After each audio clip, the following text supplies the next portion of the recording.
क्यों सदियों से पर्दे में छिपा है सत्य मार्ग। इस विषय पर मैं वीडियो बना रहा हूं ऐसे समय में जब हर कोई ये समझता है कि सत्य मार्ग तो बस वो जानता है, बस वो पहचानता है। मुसलमानों से शुरू करते हैं। वहां भी समझते हैं खुदा को तो बस उन्होंने पहचाना, बाकी सब शिर्क करने में लगे। बल्कि उनको मेरे खुदा कहने पर भी एतराज होगा। खुदा क्यों, उसको अल्लाह कहना चाहिए। ये वो लोग हैं, इन्होंने इतने लंबे से चला आ रहा खुदा हाफिज बन करके अल्लाह हाफिज कहने का रिवाज शुरू किया, इस हद तक कि जो लोग खुदा हाफिज कहें उन्हें गलत निगाहों से देखते हैं। मेरी बचपन से आदत खुदा हाफिज कहने की रही, लेकिन ऐसे दोस्तों के सामने मैं भी खुदा कहते कहते रुक जाता हूं और अल्लाह हाफिज कहने लगता हूं। ये कहते हैं कि सारी दुनिया के रब का नाम खुदा नहीं है, इसलिए खुदा हाफिज नहीं कहना चाहिए। इनको समझाने के लिए समय चाहिए, फिर भी नहीं पता कि इनको समझ आएगा कि नहीं कि सारी सृष्टि के रब का नाम अल्लाह भी नहीं है। आपसे सवाल है, नाम कौन रखता है? जो पहले से मौजूद है वही तो नाम रखता है, ना कि बाद में आने वाला। बाद में आने वाला कैसे पहले से मौजूद का नाम रख सकता है? भला सारी सृष्टि के मालिक का, जो उस समय भी मौजूद था जब कोई दूसरा नहीं था, कौन नाम रखता? बाद में आने वाली किताबों ने उसको विभिन्न नामों से पुकारा। किसी ने ब्रह्म कहा, किसी ने महेश, किसी ने बड़े जी से गॉड, किसी ने परम परमेश्वर, और अरामाइक और अरबी भाषा बोलने वालों ने उसे अल्लाह कहा। यहां समझने की बात यह है कि अल्लाह दो शब्दों से मिलकर बना शब्द है, अल और इलाह। इलाह का अर्थ होता है गॉड, ईश्वर, और अरबी भाषा में अल का अर्थ हुआ इंग्लिश का दा। इंग्लिश जानने वाले लोग जानते हैं कि जिस शब्द के पहले दा लग जाए उसका अर्थ होता है कोई खास चीज जिसको हम पहले से पहचानते हैं, जिसके बारे में हम जानते हैं। जैसे बुक का मतलब हुआ किताब, कोई भी किताब हो सकती है, लेकिन अगर दा लग जाए जैसे दा बुक, तो उसका अर्थ हुआ कोई खास बुक जिसके बारे में हम पहले से बात कर रहे हैं या जिसको पहचान रहे हैं। यानी जब मैं दा बुक कह रहा हूं तो सामने तुमको भी पता है कि मैं किस बुक की बात कर रहा हूं। बॉय का अर्थ हुआ लड़का, लेकिन दा बॉय का अर्थ हुआ कोई खास लड़का जिसको हम तुम पहचान रहे हैं, जिसकी पहले से बात होती आई है। अब समझना होगा कि अल्लाह यानी अल और इलाह यानी दा गॉड।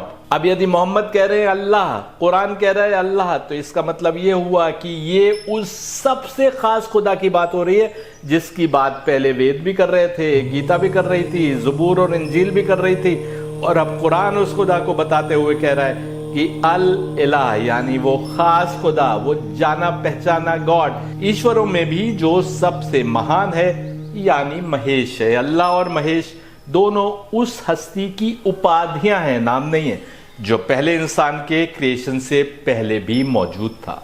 बल्कि वो था और कुछ नहीं था, तब फिर क्रिएशन जब आगे बढ़ा तो एक स्टेज पर इंसान वजूद में आया, क्योंकि कोई था ही नहीं जो नाम रखता। इसलिए महेश यानी अल्लाह को छोड़िए, उसके बाद वजूद में आने वाला वजुल्ला यानी विष्णु, या फिर ब्रह्मा, या फिर ब्रह्मा नामी दिव्यात्मा के डिवीजन से बनी 7 दिव्यात्माएं, किसी के भी नाम नहीं है बल्कि उपाधियां हैं। इनमें से हर एक की सैकड़ों उपाधियां वेद आदि किताबों में मौजूद है, और बाद में आने वाला व्यक्ति जो हर नाम को अलग अलग कैरेक्टर समझ रहा था, उसने हर एक के साथ भिन्न भिन्न कहानियां गढ़ ली। इस हद तक कि पुराण साफ कह रहा है कि देवी एक ही है।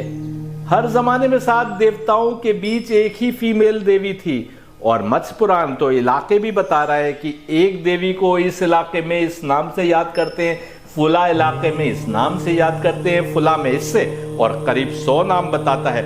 लेकिन आप हिंदुओं में देखिए तो हर देवी के बारे में भिन्न भिन्न कहानियां प्रचलित है। कहते हैं कि एक ही देवी है, लेकिन बोलते हैं आज फुला की पूजा होनी है, मैं तो इस वाली का उपासक हूं आदि। सच के करीब हैं फिर भी दूर है। बात खुदा हाफिज और अल्लाह हाफिज से शुरू हुई थी। खुदा हाफिज शायद भारत में आए सूफियों ने शुरू किया था, जो सबको जोड़कर चलने की कोशिश करते थे, और पंजाब आदि में आज भी सिख और हिंदू उस एक को खुदा ही कहते हैं। लेकिन बाद के लोगों ने कहा तुम्हारा महेश होगा, हमारा तो अल्लाह है, और हिंदुओं ने कहा ये तो अल्लाह को मानने वाले लोग हैं, हम उसका नाम क्यों पब्लिक में लेने दें। जबकि उनको भी नहीं पता है कि अल्लाह का अर्थ ही हुआ महेश, सब ईश्वरों में से खास महान यानी महेश। दूसरी तरफ शियों ने कहा कि सत्य मार्ग तो हमारे पास है, क्योंकि हम अहल बैत को पकड़े हैं, जिनके मार्ग पर आए बिना निजात यानी मोक्ष मुमकिन नहीं है। सुन्नियों में से किसी ने कहा सत्य मार्ग पर हम हैं, वहां भी हमारी मस्जिद में आएगा तो मस्जिद को पाक करेंगे। शिया तो अहले बैत को बढ़ा देते हैं, हम तो अहले बैत को भी पकड़े हैं और सहाबी को भी पकड़े हैं। और जब इन अहले बैत में से किसी के खिलाफ कोई सहाबी लड़ने को आ गया तो इन्होंने कहा कि दोनों ही हक पर थे, बस दोनों की समझ अलग थी। ऐसे तो कौरव भी धर्म की कुछ समझ रखते थे और कृष्ण भी धर्म ही बता रहे थे, तो क्या दोनों सही हो गए? दूसरे शियों पर इल्जाम लगाते रहे कि अहलल बैत को बढ़ा देते हैं, लेकिन हकीकत तो ये थी कि शियों ने भी अहलल बैत को उस 30, 40, 50, 60 साल की जिंदगी से पहचाना जिसमें वो दिव्य आत्मा यानी नूरानी रूह इंसानी जिस्म में आई थी। मैंने वेद से पहचानवाया कि उसी दिव्य आत्मा की बात तो वेद में भी हो रही है। तो मुसलमान खुश हो गया कि देखो हमारे मोहम्मद का जिक्र तो हिंदुओं की किताब में भी है। अभी भी यही साबित करने में लगे हैं कि हम सच्चे और बाकी सब झूठे। अरे वो तुम्हारे कैसे हुए, जबकि तुमने उस दिव्य आत्मा को पहचाना जब वो 1300-1400 साल पहले नवजात बच्चों के समान मानव शरीर में आए। वो सनातन धर्मियों के तो उससे कई हजार साल पहले से है। उनकी किताबों में उनका उल्लेख 5000 से 6000 साल पहले से। लेकिन तुम कहने में लगे हो कि वो हमारे हैं और तुम्हारी किताबों में कैसे आ गए? किताबें उस खुदा की थीं, परमात्मा की तरफ से थीं। तुमको उधर से अगर जुड़े होते तो तुम उधर से जो भी जुड़ा था सबको एक राह पर पाते। वो हिंदू भी तो कह सकते हैं कि हमारे महेश को ही तुम अल्लाह कह रहे हो, हमारे विष्णु को ही तुम वजुल्ला कह रहे हो और ब्रह्मा को ही तुम नूरे मोहम्मदी कह रहे हो, तो तुम्हारे कैसे हो गए? हमारे और तुम्हारे पलड़ने की जगह अगर दूसरों को नीचा दिखाने की जगह अपनी आत्मा को ऊपर उठाने की कोशिश की होती तो तुम बेहतर इंसान होते, इन झगड़ों से ऊपर होते। इसी प्रकार हिंदू समझे बैठे हैं कि वो सच्चे हैं और बाकी सब गुमराह। पहले तो हिंदुओं के बीच ही फैसला हो जाए कि कौन सत्य मार्ग पर कौन बहका हुआ। एक ने कहा वेद परमात्मा का कलाम है और उसमें देवताओं का उल्लेख है जिनके लिए हमें यज्ञ आदि करना चाहिए ताकि देवता प्रसन्न हो जाए। एक दूसरे ने कहा देवता तो कुछ होते ही नहीं है, ये तो बस एक निराकारी ब्रह्म यानी महेश की उपाधियों की बात हो रही है। हिंदू कहते हैं कि हम सच्चे हैं और बाकी सब बहके हुए। पहले तो ये फैसला हो कि वेद में देवताओं का उल्लेख है, ये मानने वाले सच्चे, या वेद में बस एक निराकार की उपाधियों की बात हो रही है ये मानने वाले सच्चे। दोनों सच्चे तो नहीं हो सकते। और यदि वेद परमात्मा का कलाम है मानवता के लिए, तो या तो एक ने सही समझा दूसरे ने गलत, या दोनों ने गलत समझा। ये तो मुमकिन नहीं है कि विपरीत समझ बनाने वाले दोनों सही समझ रखते हो। वेद के कंटेंट पर बहस में पड़ गए, लेकिन जब ज्यादा टटोला तो ना इनके घर में वेद मिले ना उनके। परमात्मा हमसे वेदों द्वारा वार्तालाप कर रहा है ये तो माना, लेकिन ये इसकी परवाह नहीं की कि परमात्मा हमसे क्या वार्तालाप कर, वो समझने की कोशिश नहीं करी। बस दूसरों को समझाने के लिए परमात्मा की तरफ से आए हैं वेद। परमात्मा क्या कहना चाह रहा है तुमसे समझो तो। अपने को सनातनी कहते कहते हम हिंदू हो गए और बहकते हुए इस लेवल तक आए कि धर्म सिर्फ शोर मचाकर पूरी आवाज में गीत चलाकर ताली बजाने या नृत्य करने का नाम रह गया। और अब फैशन के तौर पर फिर अपने को सनातनी कहने से क्या हो। सनातनी तो वो है जिसने गीता के मैसेज को समझा और उस पर चला, जिसने वेद में परमात्मा ने क्या मार्ग दिखाया उसको समझकर उस पर चला। अन्यथा अपने को वेदों पर चलने वाला तो वो भी बता रहे थे जो कृष्ण के विरुद्ध महाभारत के युद्ध में लड़ने आए। वो अपने को धर्म पर चलने वाला बताते थे, लेकिन आत्मा को गड्ढे में पहुंचा दिया था इस हद तक कि रात के अंधेरे में बेगुनाह मासूम बच्चों को उनके टेंट में ही जलाकर मार देने जैसे जालिमाना कोशिश कर रहे थे। आतंकवादी ऐसे ही होते हैं, लेकिन कह रहे थे हम अपने को वेदों पर चलने वाला। वैसे ही लंबी दाढ़ी रखकर मुसलमान जैसा चोगा पहनकर यदि सिर तन से जुदा की बात की तो तुम कैसे उस सलामती के मार्ग पर चलने वाले हुए जो तुम्हारे अंतिम पैगंबर ने बताया था। सैयद हैदर का मानना है कि जिस दिन अपने को हिंदू कहने वाला सच्चे मन से वेदों को फिर से समझने की कोशिश में लग जाएगा और गीता में कृष्ण के मुख से परमात्मा ने जो मैसेज दिया उसको सही सही समझकर उस पर चलने वाले हम बन जाएंगे, उस दिन उनसे बेहतर कोई मनुष्य नहीं होगा, क्योंकि गीता पुरुषोत्तम बनने की राह बता रही है। और जिस दिन कुरान की सही समझ और मोहम्मद के इस सृष्टि में सही रोल को समझकर मुसलमान उनकी शिक्षा पर चलने वाले हो जाएंगे, उस दिन उनसे बेहतर इंसान कोई नहीं होगा, क्योंकि कुरान अशरफुल मखलूकात बनाने की बात कर रहा है। लेकिन नाम चाहे कृष्ण का जपो या मोहम्मद का लड़ने तुम महादेव के नाम पर बाहर निकलो या अली कहकर तुम सत्य मार्ग दिखाने वाली हस्तियों का नाम लेकर भी अगर लड़ रहे हो तो तुमसे ज्यादा गुमराही में डूबा कौन होगा। मुसलमान को उसके दीन से दूर कर देना या हिंदू को उसके धर्म से दूर कर देने से कोई लाभ नहीं है। जिस दिन हिंदू ने वेद को सही समझ लिया और मुसलमान अपने पैगंबर की शिक्षा की सही समझ बनाकर अपनी आत्मा को परमात्मा के द्वारा बताए जा रहे मार्ग पर आगे बढ़ाने लग जाएगा, उस दिन दोनों एक दूसरे को अपना भाई कहेंगे और पाएंगे कि दोनों का मार्ग एक ही है। इसलिए मेरी कोशिश ये होती है कि हिंदू अपने धर्म ग्रंथों को सही सही समझे और मुसलमान अपनी किताब और अपने पैगंबर की शिक्षा को सही सही समझे।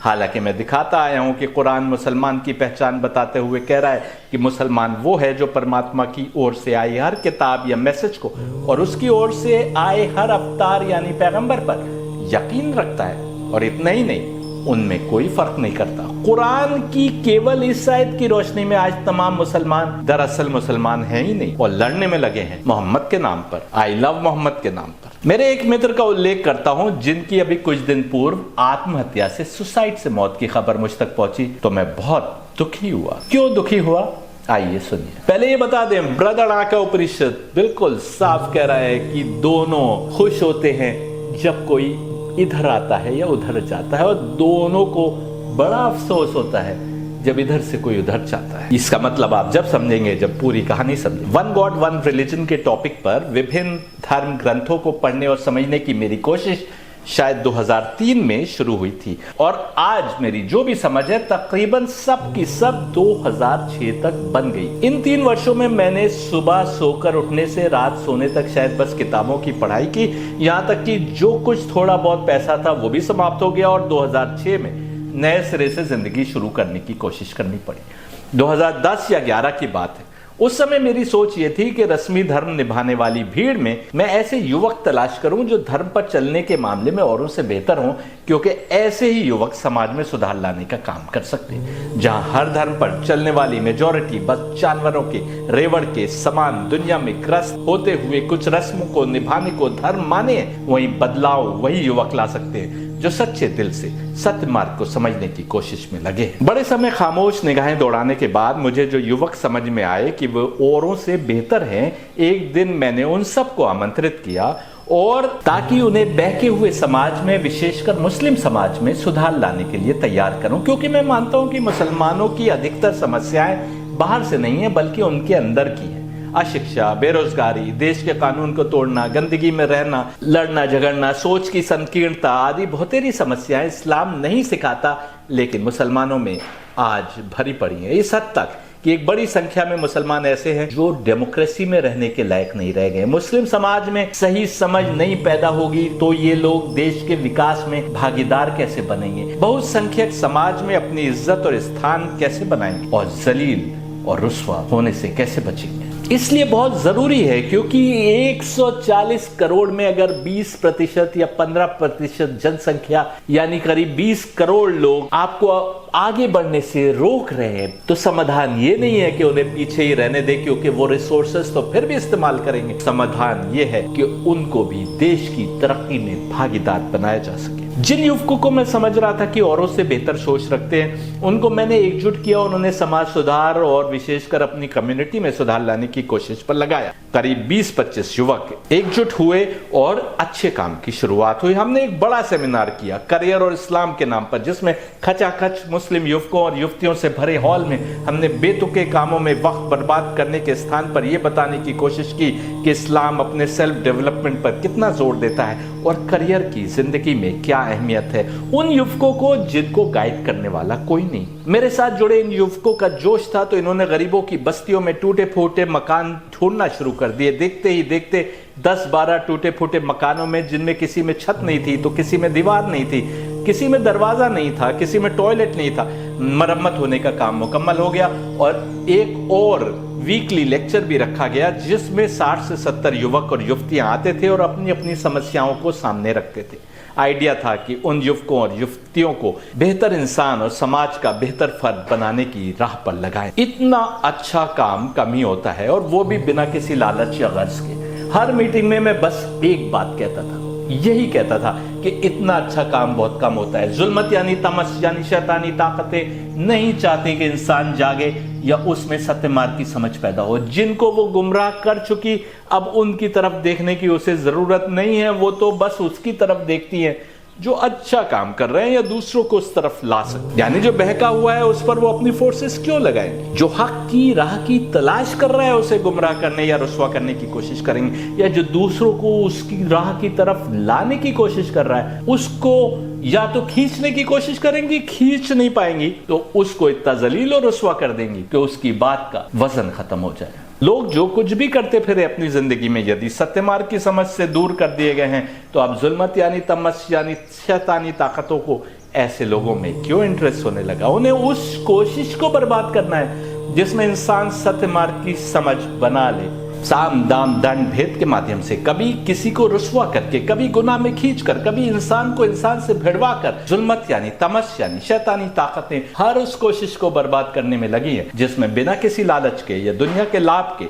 इंसान बस अपने रब की खुशी के लिए काम कर रहा हो। इन नौजवानों का जज्बा देखकर मैं हर मीटिंग में कहता था कि हमें बड़ा सावधान रहने की जरूरत है। इतना अच्छा काम होता नहीं है, और अगर नहीं होता तो इसलिए कि शैतान नहीं चाहता कि बेहतरी का कोई ऐसा काम हो जिसमें लॉन्ग लास्टिंग नतीजे निकले। वो तो दलदल में हमें खिसका देता है ताकि हम धीरे धीरे धंसते चले जाएं। मैं यहां तक कहता था कि शैतान हमारे इस काम को बर्बाद करने आएगा जरूर, हमको सावधान रहने की जरूरत। वो नहीं चाहेगा कि सच्ची नियत से हो रहा ये काम ऐसे चलता रहे। बार बार हर मीटिंग में ये कहते रहने के बावजूद शैतान जब आया तो मैं ये जानते हुए कि शैतान की कोशिश कामयाब हो रही है कुछ नहीं कर पाया। हुआ यूं कि इस ग्रुप में मैं ही उम्र में सबसे बड़ा था, क्योंकि मैंने ही ये ग्रुप तैयार किया था अपनी समझ से लाइक माइंडेड युवकों का जो अच्छी समझ रखते थे। लेकिन वो कितना लाइक माइंडेड थे ये आप जान जाएंगे। मेरे बाद 2 युवक ऐसे थे जिनके अपने अपने ग्रुप्स थे। वो एक तरह से अपने अपने ग्रुप के लीडर थे और मेरे कहने पर ये 2 ग्रुप साथ आए थे तो अच्छे काम की शुरुआत हुई। एक दिन बस हम 3 लोग बैठे थे, एक मैं और ये दोनों युवक जिनके और दोस्त भी हमारे साथ जुड़े हुए थे। धर्म और राजनीति से संबंधित बहुत ही आम टॉपिक पर बात शुरू हुई। मेरे एक दोस्त का कुछ नजरिया था और दूसरे का कुछ और। आमतौर पर ऐसी बातें दोस्तों में होती रहती, लेकिन थोड़ी देर में मैंने पाया कि दोनों ही अपने अपने नजरिए पर ज्यादा ही डटे हुए दिखाई। मैंने उसी समय भाप लिया कि शैतान आ गया हमारे बीच। उसने फूट का बीज बो दिया। मैंने तुरंत टॉपिक बदलने की कोशिश की। मैंने कहा ये तो नॉन इश्यू है। कभी कहा कि विचारों के मतभेद तो जागते हुए दिमाग की निशानी होते हैं, हमको दूसरे के विचारों को रेस्पेक्ट देना चाहिए। कभी कहा कि ये सारे टॉपिक छोड़िए, जिन मुद्दों पर हमें काम करना है उन पर बातचीत कर। बात बढ़ती देख मैंने मीटिंग भंग कर दी। शाम होते होते दोनों ही व्यक्ति अपने अपने पक्ष में उलमा के और जानकार लोगों के बयान ईमेल और व्हाट्सएप पर पोस्ट करने लगे। दोनों के दोस्त टीम में थे, वो अपने अपने दोस्त का साथ देने में लग गए और नतीजा ये हुआ कि महीनों की मेरी कोशिश से बना ये ग्रुप जो इतना अच्छा काम कर रहा था और जिसमें मैं बार बार कह रहा था कि इतना अच्छा काम होता नहीं है और जरूर इसको भंग करने के लिए, खराब करने के लिए जुल्मत अपने पंजे लाएगी, वो ग्रुप ही टूट गया। सोचने की बात यह थी कि टूटा क्यों? क्योंकि हम सचेत नहीं थे। मेरे बार बार कहने के बावजूद हमने हल्के में लिया। हमने सोचा शैतान दूसरों को बहकाता होगा, हमें कैसे बहका सकता। मैंने सिलेक्शन तो उन यूथ का किया था जो धर्म की समझ के मामले में औरों से बेहतर थे। शैतान ने किसी से भी कोई गुनाह यानी पाप नहीं करवाया। बहस ही तो हुई थी, गुनाह कहां हुआ था? सिर्फ एक आम से मुद्दे पर बहस हुई, लेकिन जितना अच्छा काम शुरू हुआ था सब ठप हो गया। इसीलिए तुमने देखा होगा कि मैं बार बार अपने लेक्चर में कहता हूं तमस यानी जुल्मत को पहचानो। वो कभी मेरे ईगो के सामने तुम्हारे ईगो को खड़ा करती है, तुम्हारे गुस्से के आगे मेरी ईर्ष्या को ला खड़ा करती है। कुर्सी की चाह, नाम पाने की ख्वाहिश, ऑर्गन्स ऑफ एक्शन और सेंसेस को पूरा करने की चाह में मुठभेड़ पैदा करती है। इसमें शायद कुछ भी गुनाह नहीं है, कुछ भी पाप नहीं है, लेकिन इनसे ही एक को दूसरे से लड़ाती है। घरों में लड़ाइयों का, पति पत्नी के बीच, बाप बेटों के बीच, पड़ोसी पड़ोसी के बीच, भाई भाई के बीच, महलों और खानदानों में लड़ाई का कारण यही है। गुनाह यानी पाप तुम नहीं कर रहे लेकिन फिर भी चैन से नहीं हो। कहीं ना कहीं जुल्मत यानी तमस यानी शैतानी ताकतों ने तुम्हारे इर्द गिर्द विभिन्न जाल बिछा रखे हैं जिनसे निकल पाने की इच्छा शक्ति तुम में नहीं। कुछ नहीं तो एंटरटेनमेंट में ही तुम्हें कर्क कर। कोई क्रिकेट का दीवाना है तो कोई शतरंज या पतंगबाजी का, या फिर कोई सारा फ्री टाइम बस इंस्टा या यूट्यूब पर रील देखने में लगाए। लेकिन तुमको इतनी मोहलत जुल्मत यानी तमस यानी शैतानी ताकतें नहीं देंगी कि तुम अपनी बेहतरी के मार्ग को समझने के लिए चिंतन कर सको। एक संस्था में कोई व्यक्ति सिर्फ अपना नाम देखना चाहता है, वो कुर्सी से चिपका रहना चाहता है। इंसान अच्छा है, बाकी सारे काम अच्छे कर रहा है, वो समझता रहेगा कि ये काम तो बस तभी ठीक हो सकता है जब वो इस कुर्सी पर बैठा हो, और नतीजे में अने उसके खिलाफ लामबंद हो जाएगी। मैंने तो उन युवकों को जमा किया था जो मेरी समझ में सबसे बेहतरीन सोच रखते थे, जो धर्म की कुछ कुछ सही समझ भी रखते थे, लेकिन ये अपनी समझ के ही शिकार हो अपनी अपनी समझ पर ही लड़ बैठे, जबकि दोनों ही अच्छे लोग थे। अब समझिए, हक के मार्ग पर चलने की आपकी कोशिश कमजोर है तो जुल्मत कोई ना कोई बहाना ढूंढ लेगी आपको नीचे खींचने के लिए। आप स्वयं नीचे नहीं आए तो आपके इर्द गिर्द ऐसे झूठे आरोपों के पुलिंदे खड़े कर देगी कि आप रुस्वा हो जाए, आपके काम पर लोग शक करने लगे। हम ये नहीं सोचते कि हम में से कोई भी मासूम नहीं है, हम सब आम इंसान हैं जो यदि सच्ची कोशिश करेंगे तो नूरानी रूहें यानी दिव्य आत्माएं हिदायत देंगी सत्य मार्ग की ओर। लेकिन ऐसे में जुल्मत यानी तमस यानी शैतानी ताकतें क्यों अपनी कोशिश नहीं करेंगी? उनकी पहली कोशिश तो यही है कि तुम सत्य मार्ग को ना पहचान लो। तुम दुनिया के लाभ पाने की कोशिश में लगे रहो, उसको कोई चिंता नहीं। लेकिन यदि तुम सत्य मार्ग की तरफ आने की कोशिश करोगे तो जुल्मत यानी तमस यानी शैतानी ताकतें अपने तमाम कारिंदे लगा देंगी तुमको पथ से बहकाने, या इतना टाइम बर्बाद कर देने में तुम्हारी कोशिश फेल हो जाए या उसका असर फीका पड़ जाए। 2006 में मेरा काम पूरा हो गया था, आज 2025 समाप्त होने को है और आप सिर्फ मेरे लेक्चर कभी कभी सुन रहे हैं, थोड़े से लोग। 2010 में शुरू की गई मेरी कोशिश 2012 तक ये वाली कोशिश जिसमें युवकों को जोड़ा था खत्म हो चुकी थी। इस मामले में जुल्मत जीत गई थी। ग्रुप के तमाम युवक समझ रहे थे कि गलत हुआ, कि अच्छा काम रुक गया, लेकिन जो दरार पड़ चुकी थी वो अब भरने वाली नहीं थी। ये दोनों ही युवक बाद में भी मुझसे मिलते रहे, लेकिन जो काम हो रहा था वो रुक। बस इसी से तो जुल्मत यानी तमस को परेशानी थी। फिर इनमें से एक की शादी हुई तो मैं उसमें भी शिरकत करने आया। इन्हीं की शादी जिन्होंने अभी सुसाइड किया, बल्कि ये मेरी जिंदगी की अब तक की अकेली शादी थी जिसको अटेंड करने मैं फ्लाइट पकड़ के आया। दिल में इन युवक के लिए जगह थी तभी तो आया था। हम मिल रहे थे एक दूसरे से, लेकिन अब वो बात नहीं थी, कुछ खटास तो आ चुकी थी। ये युवक सॉफ्टवेयर का बिजनेस करता था। फिर पता चला कि धर्म की उच्च शिक्षा लेने का इतना शौक चढ़ा कि विदेश चले गए। किसी धार्मिक यूनिवर्सिटी में एडमिशन लेकर वहां पढ़ाई शुरू कर दी। वहां कुछ समय तक रहने के बाद फिर लौट आए। अब इन्होंने फिर से कुछ काम धंधा शुरू करने की कोशिश की। पहले कुछ खेती में पैसा लगाया, लेकिन वो फेल हो गया। फिर रियल एस्टेट में पैसा लगाया, वो और ज्यादा फेल हो गया और बहुत बड़े कर्जे में डूब गए। अब तक एक बच्चे के बाप भी बन चुके थे। कर्जे के कारण जो घर था वो बेचकर छोटे घर में शिफ्ट हुए, लेकिन कर्जा मुंह खोले खड़ा रहा। ऐसे में घर में आसपास वाले लोग भी एक दूसरे से वैसे ही बुरा भला कहने लग जाते हैं, उसको कचोटे मारते हैं, उसको चुटकियां लेते हैं। तुम नाकारा हो, तुम कुछ नहीं कर पाए, तुम इतने कर्ज में डूबे हो, बच्चे की पढ़ाई होना है, एडमिशन होना है, खर्चे के पैसे लाओ। वो सारी टेंशन हमें नहीं पता कि थी कि नहीं। मैं इधर उधर से सुन रहा था कि वो परेशान है, रियल एस्टेट में बड़ा लॉस हुआ, लेकिन मेरी मुलाकात पिछले कुछ सालों में नहीं हुई थी, बस दूसरों से सुन रहा था। अचानक 1 महीने पहले उनका फोन आया, आपसे मिलना चाहता हूं। मैंने कहा आओ, मोस्ट वेलकम। वो आए, करीब 2-2.5 घंटे मेरे ऑफिस में बैठे रहे, मिडिल ईस्ट के हालात पर बातें करते रहे, सऊदी अरब और ईरान, इसराइल और पैलेस्टीन के इश्यूज पर बातें करते। कर्जे की कोई बात नहीं की, अपनी परेशानी की कोई बात नहीं की, कामकाज की भी बात नहीं की। चाय के दौरान बस इधर उधर की बातों के बाद चले गए। अभी 2 दिन पहले उसी पुराने वाले ग्रुप में रह चुके एक युवक का फोन आया। कहा आपने खबर सुनी? मैंने कहा कौन सी खबर? कहा फला व्यक्ति की। मैंने कहा नहीं। उन्होंने कहा रात को गोली मार के आत्महत्या कर ली। आप सोचिए, ये वो युवक था जिसको 10-15 वर्षों पहले मैंने सब युवकों में से बेहतरीन युवक समझते हुए आइडेंटिफाई किया था। या तो मेरी पहचान गलत थी, या वो जज्बा था, लेकिन जुल्मत ने ऐसे हालात बना दिए कि वहां से खींच लिया, परेशानियों में डाल दिया। धर्म की शिक्षा लेने के लिए विदेश तक चले गए, लेकिन जुल्मत अपने पंजे पसारे बैठी थी एक एक व्यक्ति पर, एक एक उस आदमी की तरफ के जो उस राह पर बढ़ने की कोशिश करता है, जुल्मत खींचने में लगी रहती है। यही कारण है कि बृहदारण्यक उपनिषद कह रहा है कि दोनों को, हम 20 की तरह है, जानवरों की तरह है। जिस तरह एक जानवर खो जाता है उस तरह लॉस होता है, इस तरह 2 ताकतें हमको अपनी तरफ खींचने में लगी हैं। एक हिदायत की ताकत, दूसरी गुमराही की ताकत।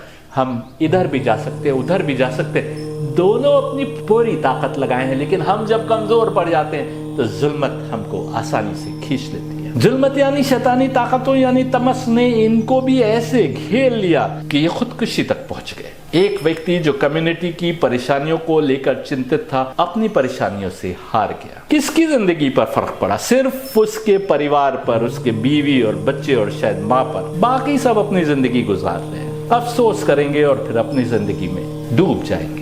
जुल्मत के खेल को समझे बिना सत्य मार्ग की समझ नहीं बन सकती। बार बार कह रहा हूं, जुल्मत कभी भी नहीं चाहेगी कि आप सत्य मार्ग की समझ की ओर आए या आप कामयाबी से कोई ऐसा काम करें कि जो आपको मोक्ष यानी निजात यानी सैल्वेशन के मार्ग की समझ तक ले जाए। जो बुराई मुझ में है और वो आप में भी है, तो मैं आपकी बुराई नहीं देख पाऊं। यदि मैं रिश्वत लेता हूं और आप भी लेते हैं, तो मैं क्यों कर आपको बुरा कहूंगा या आप में वो बुराई देखूंगा? यदि मैं रिश्वत लेता हूं और आप कुर्सी के भूखे हैं, तब मुझे आपकी बुराई दिखाई देगी कि देखो कैसा कुर्सी का भूखा व्यक्ति है। और यदि किसी और में वही बुराई है तो वो नहीं दिखाई देगी, लेकिन उनको मुझ में बुराई दिखाई देगी कि रिश्वतखोर है। ऐसे ही हम दूसरों की बुराइयां देखने में लगे हैं। पति पत्नी की बुराइयां ढूंढ रहा है और पत्नी पति की, बेटा बाप की और बाप बेटे की, भाई भाई की और वो इनकी, अपनी किसी को नहीं दिखाई देती। और समाज में दूरियां हैं, घर टूट रहे हैं, बड़े गुनाह यानी पाप कोई नहीं कर रहा, फिर भी संतुष्टि कहीं नहीं है, प्रेम कहीं नहीं है, सत्य मार्ग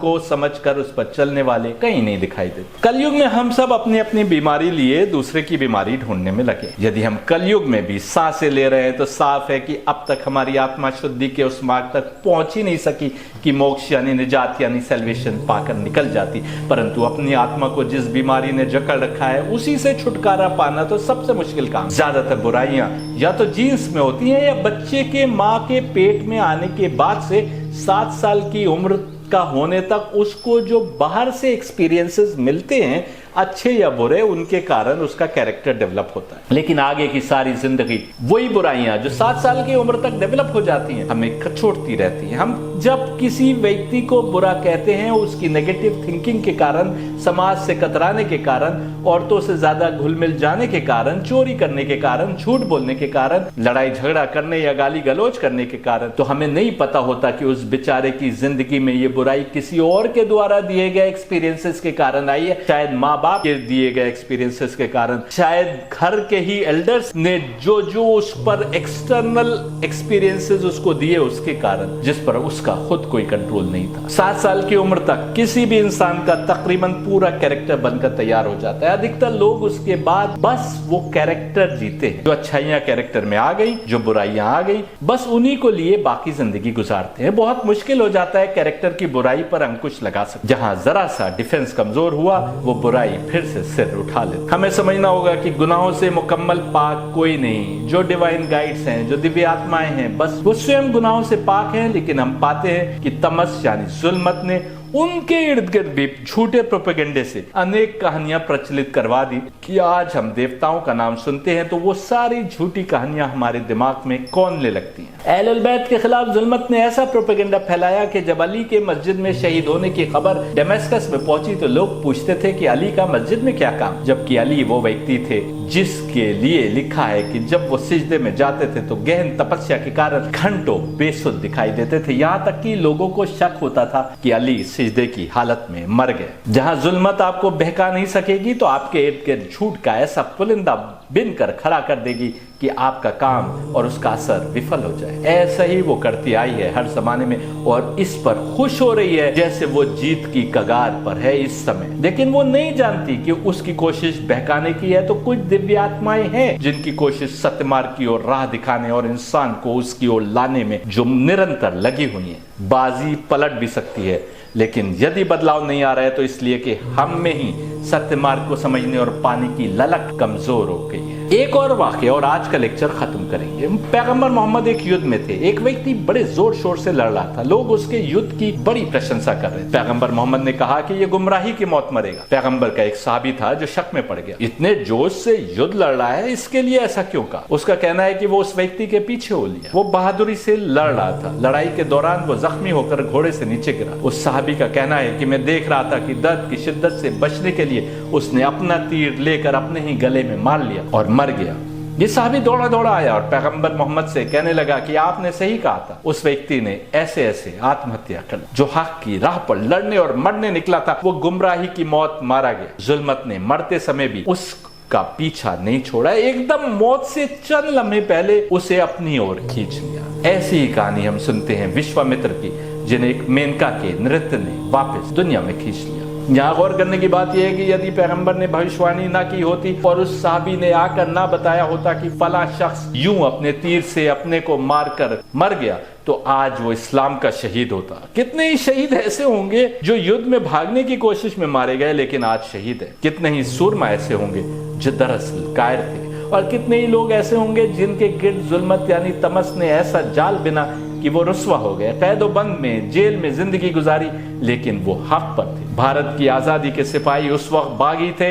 यदि आज भी अंग्रेजों का राज होता तो वो आज भी लुटेरे होते, बागी होते, लेकिन क्योंकि हम आजाद हो गए इसलिए आज वो अमर शहीद है। यहाँ पर गौर करने की बात यह है कि कुछ मुसलमानों की ये सोच कि जिसने भी पैगंबर मोहम्मद को देखा और इस्लाम पर मौत पाई वो हक पर है, कैसे सही हो सकता? मौत आने के समय भी सोच में ईमान हो भी सकता है और कुफ्र भी हो सकता है। बिल्कुल आखिरी लम्हे पर वो बहक सकता है और बिल्कुल आखिरी लम्हे पर कोई हक को कबूल भी कर सकता है। कौन बता सकता है कि किसका उस समय क्या मकाम था? इसलिए हम और आप कौन होते हैं किसी की रुसवाई करने और किसी को बुरा भला कहने वाले? कौन किस हालात में क्या कर रहा है, उसके खिलाफ जुल्मत ने कितने एजेंट्स को लगा रखा है, किसी को उसने बिल्कुल ऐसे ही छोड़ रखा है कि चलो छोड़ो इसको तो हम जब चाहे खींच लेंगे अपनी तरफ एक जरा से इशारे से, और कोई दूसरा है जिसके खिलाफ उसने हजार कारिंदों की फौज लगा रखी है कि इसको जकड़ कर रखो, इसको आगे नहीं बढ़ने दो, इसकी बुराइयों को सामने लाने की कोशिश में लगे रहो, इसके खिलाफ इसकी जिंदगी में ऐसे माहौल पैदा करते रहो कि ये उसमें बहता चला जाए या फंसता चला जाए।